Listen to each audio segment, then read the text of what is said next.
And I've been reading in the book of Job, and I'm going to be looking at chapter 38 today. But a lot of what has been happening up to this point in the book of Job is the Lord allowed the devil to test Job, and he lost. The devil took away Job's family, killed his family, took away all of his property, and made him sick. And he was going through lots of horrible things. And the book of Job is a conversation between Job and some of his friends. And part of what Job has been saying is that, he's kind of complaining about God's plan, and how it seems like the wicked always never get punished for what they do, and that good people bad things happen to good people. And so he was complaining about that for a while. And then in chapter 38, God finally speaks to Job, and I'm going to read part of that. So 38 verse 1. Then the Lord spoke to Job out of the storm. Well, first of all, God is speaking to Job out of a storm. So there's a storm going on, and then out of this storm comes the voice of God. That's pretty powerful.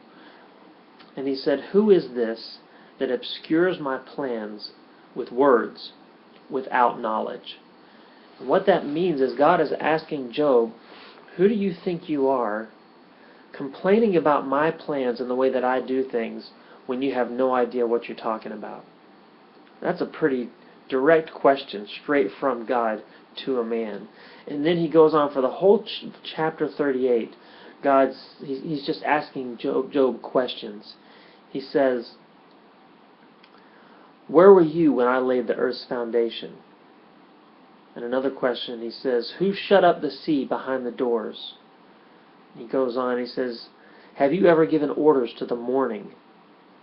Have you journeyed to the springs of the sea? What is the way to the abode of light? Have you entered the storehouses of the snow, or seen the storehouses of hail?" He's just asking Job all these things about, what do you know about my plans? What do you know about my creations? You know so little. You know so very little. And he's going on to kind of explain to Job how little he knows. He says, "Can you bind the chains of the Pleiades? Can you loosen Orion's belt? Can you bring forth the constellations in their seasons, or lead out the bear with its cubs?"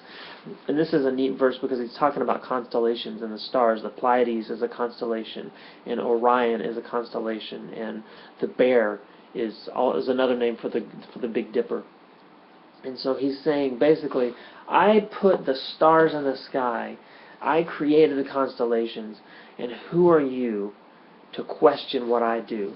And so we need to keep that in mind as we're going through our lives and trying to live God's plan for us and trying to do what He wants us to do.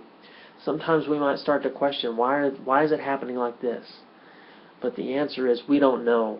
We don't have the faintest idea or understanding of God's plan. He tells us what we can understand, and He tells us what we can know, and it's our job just to trust Him, because He is that powerful, because He is the creator of the universe, and because He did put the stars into the sky.